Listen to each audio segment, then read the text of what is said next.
Welcome, everyone. I'm Lohan, co-founder, CEO of BotCity. So here, this is the first episode for the Intelligent Automation Coffee Sessions.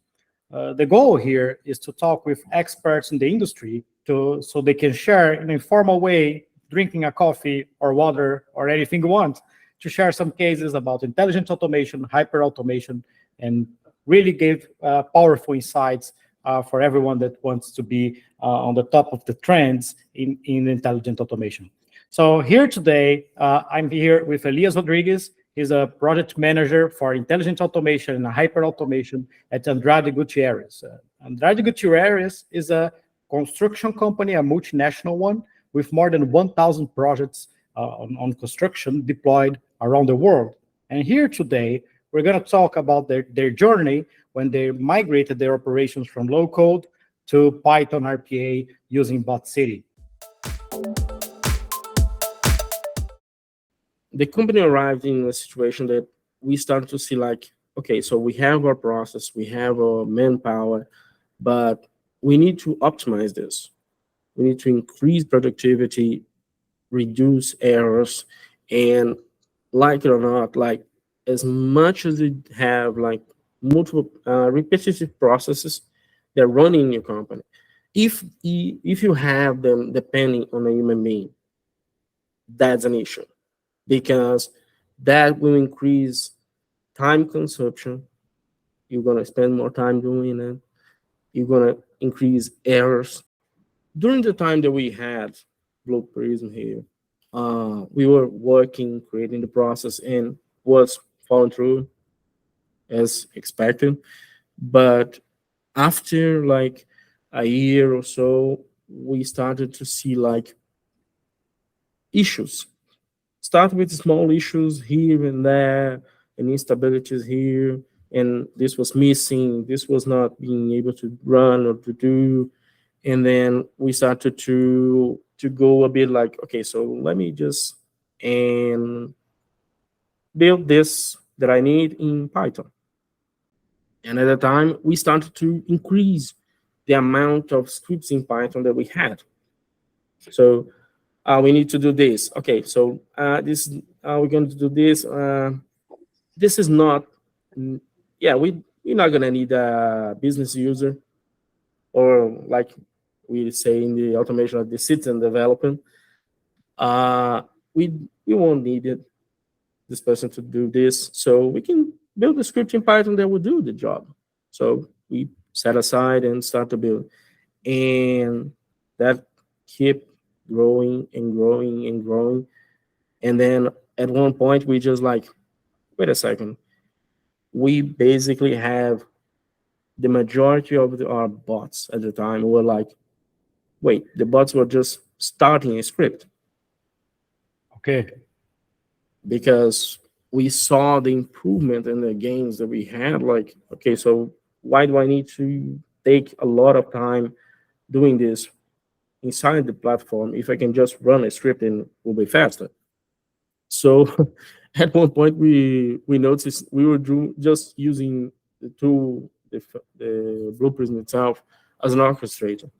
And our team, since the majority of our team was actually located inside the IT department, we have the technical skills to do the job with Python. So Pierre started to research like, okay, so let's see what other tools are there that can provide us with what we need. And that when he came across with BotCity. The majority of us, like, we have people in our team that don't code. Yep. Okay, they're more focused on business side of things and detailing and documentation itself. And on the other side, we have a lot of developers as well. So all of those, they are skilled in Python. So for us, it will be a no-brainer, so to speak, you know. And then we started to research, and as much as we research and start to talk with you guys, and we start to see like, okay, so this is better for us, and this will improve our speed of development. The accuracy will be greater, so We say like, okay, so let's run a test. And after that test, the results that we get, it was just like mind blowing. So we like, okay, so let's continue and see like, okay, so let's start this migration. And then from that on was just happiness all around. Naturally, you start migrating to Python even before using BotCity, right? So Yes.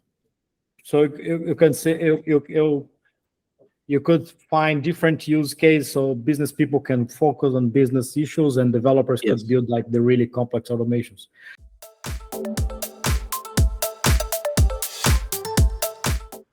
We have a couple of things that we have to consider. One is that all automations that we already have running cannot stop.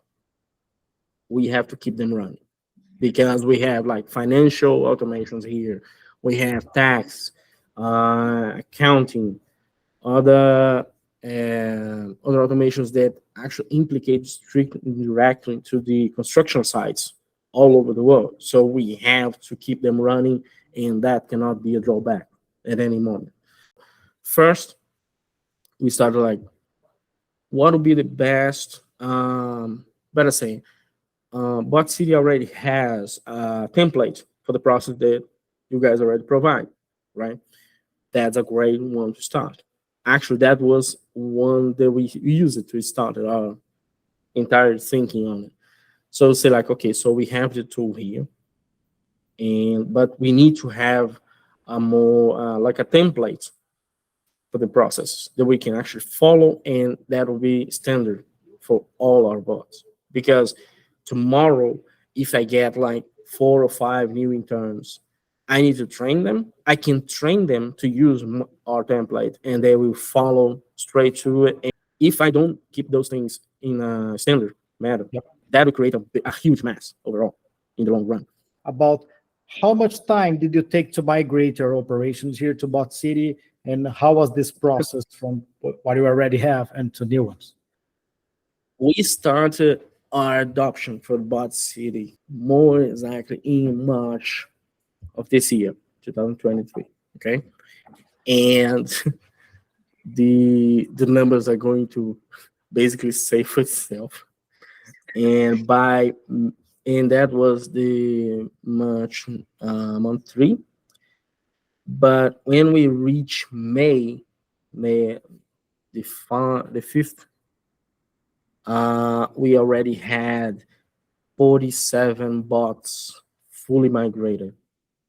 So in 2 months, we migrated 47 bots fully completed, straight to like stop on one side, start in the other, and leave it. And then when we reach July, if I'm not mistaken, July 7th, we had finished basically all of our 80 bots that we had previously built on the previous platform. And I can tell you, like, in a matter of like stability, performance, that was amazing, because few of the issues that we had that we were talking before, like, were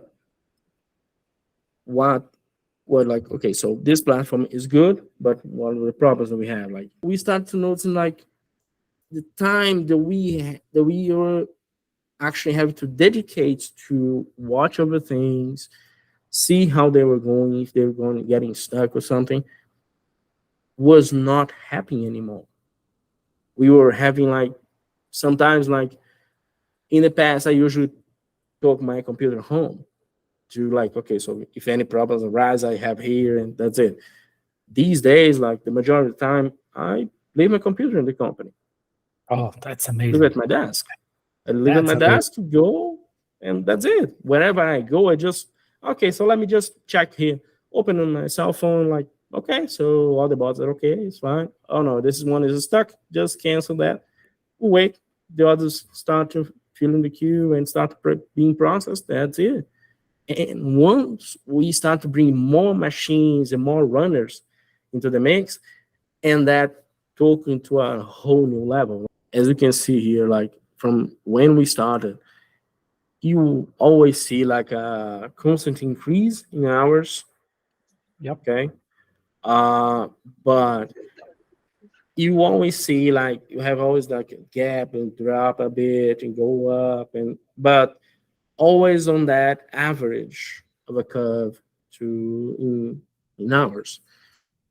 The problem was when we started with BotCity was basically right here in March 2023. And right here on May on 5th. And that was when things got wild because as you can see here, we had a small drop during the time because we were doing the migrations and everything. So Yes. sometimes like we were reviewing something and they're like, okay, so we started to contact also the sections, the company, the departments to say like, okay, so this bot here, like we see that it is been processing less things like there's anything that we need to change or do you want to continue, do you want to cancel? And sometimes we have people that's like, okay, so this action we don't run it anymore, so we can remove it. Okay. So we just abolish, and then that can create this drop. That's okay, and they're already expected because sometimes process is gonna be retired in any business.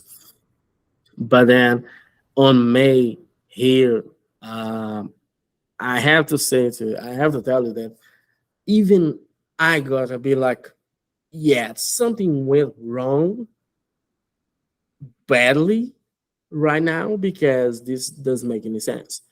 We went from an average like 3 to 4 thousand hours saved a month to almost like 6,000 in the same 2 minutes. I think that it took to in the older platform to process 2 invoices.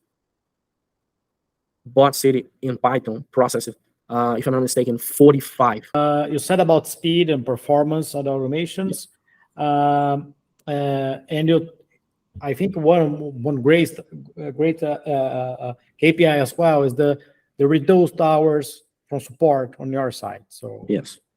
you are leaving your computer at the company now, so you have. Yes. So I think that means a lot, right? Thankfully. We are increasing the amount of machines and the servers that we have to run our automations, allowing us to process even more data. And at the same time, we are starting to bring AI to our processes. So we're Okay. starting to run a few proof of concepts around here and there. And our goal is basically to start to bring more and more AI into our business because we see the value that will add to our goal. So, and like, in a matter of speak, like today, everything is going around AI. There's no way to us to run from it. There's no way to hide against it. But let's see. Okay, so like we have our business. You have today. You have a lot of models around that you can train, that you can actually build on top of it, and you can structure all of the information that you need around it. So for us here in the hyper automation section of the company, we started to see like, okay, so across all the bots and interactions that we have in other areas, like where are the ones that we see the most potential for it? And then we start to bring them. So, okay, so you need these, yeah, let's talk. Let's understand better what you need. What are your weak points that you're having problems with it? So what are the items that are taking too much time to process or address? That way we can actually see like, okay, so uh, we need to have a model to help us to analyze like price of a specific item, for instance, like for us to have an idea, okay, so let's build a new construction site. How was going to be the cost? And those things like, and that's not just an example, okay? And we start to see like where we can apply and start building things to apply them, to actually see the result. We also understand that like, is going to be 100% accurate. No, there's No. no way. That's a fantasy that some Yeah. people like to think, okay, AI is going to solve my life. It does not work like that. You Yeah. have to keep that in mind. Okay, and AI is basically like, is a tool to improve our lives, improve our businesses, to help us speed things even more. So that the decision that you usually in the past, like you have to research a few days and even months to make a decision, you already evolved with the transformation and digitalization of the process itself. Like you already have evolved to have that information faster. For instance, like in a application on your computer, on a dashboard, or Power BI, Tableau, ClickView, you have that information faster. But now with AI, things are going to get a lot more faster. Yeah, for sure. For sure. So that's just an improvement. And like we as a whole, as professions, is our obligation to like understand even more like, okay, so where are the gaps in our business, in the areas, in the sections of the company, and where can we apply them to help everyone to improve them? Like, okay, so you doing this, you take much time. Like, okay, so can I bring an AI model to learn about the information, stored information throughout the years, and help you to like have a more close prediction Yep. in specific information, or even like in a more like on a service desk type of situation? Can I get a support person to do other things, to follow through, to gather information, learn and see all the problems like that? Meanwhile, I can allow the user to just talk to a bot in a chat. Yeah. And that chat is already fed with the information around the process that we have.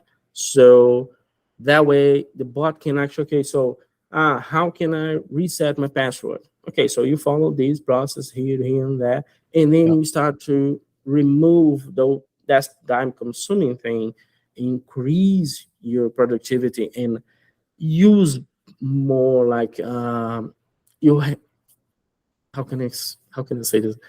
You use your human resource a lot better. The way you guys are approaching this is I think it's a really fair way, but not getting into the hype, but understanding about use cases. And because with Gen AI, you now can create a layer connecting what you have and the final user. So that can be really, really, really powerful. And the beauty is like, as you guys have a training in Python internally, when you talk about machine learning, deep learning, Gen AI, Python is the glue that connects everything. So Yeah. you are really in front you are really really more advanced than other companies on top of that because of the upskilling effort that you made. So it's really paying off and will pay off much more later. So that's Yes. really really impressive. When we talk about low code and Python, the question that I get all the time is like, hey, it's not easy to find developers. In low code, you don't have this problem. And then we send back, hey, you already have this problem with low code as well. Because if you want to build complex automations in low code, you need developers. So if you Yes. already need developers, why are you not Yeah. using Python? And, And and, you and need specialized ones in that specific tool that you use in that moment right there.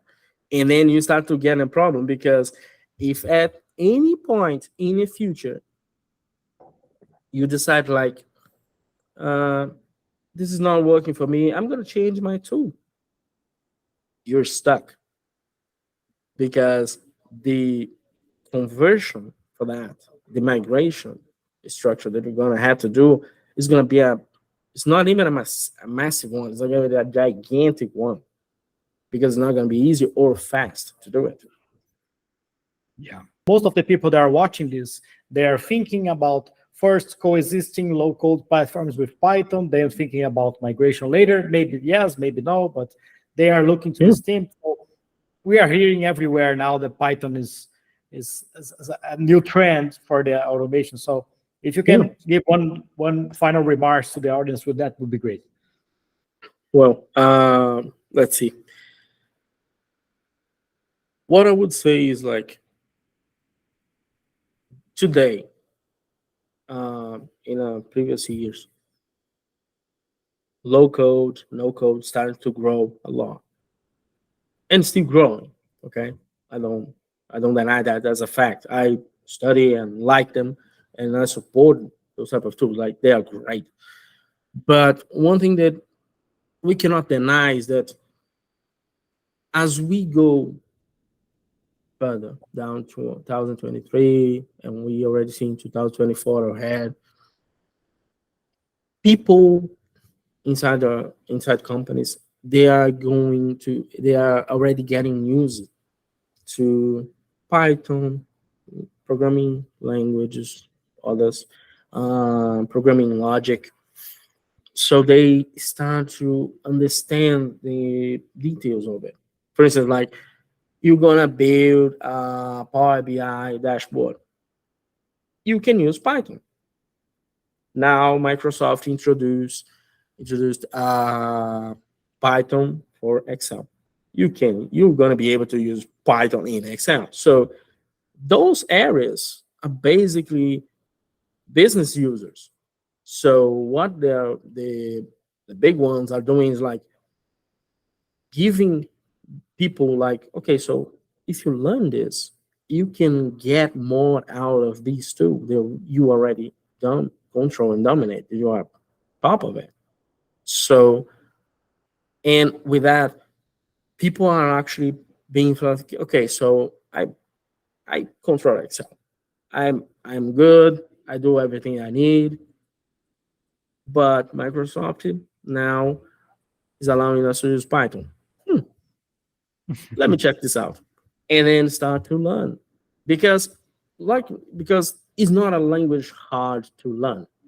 Python is not. It's one of the easiest languages to learn, actually.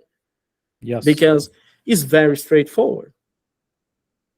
That's it. It's almost like plain English. So exactly. So you don't. It's not like, for instance, like C. C is a language. Is an amazing language, but it's a lot harder for normal users to learn. For sure. But you don't have that same learn curve with Python. Yes. These days, like you go all over the internet, you already see like kids like 10, 15 years already coding in Python. Like, come on. You can learn. That's a fact.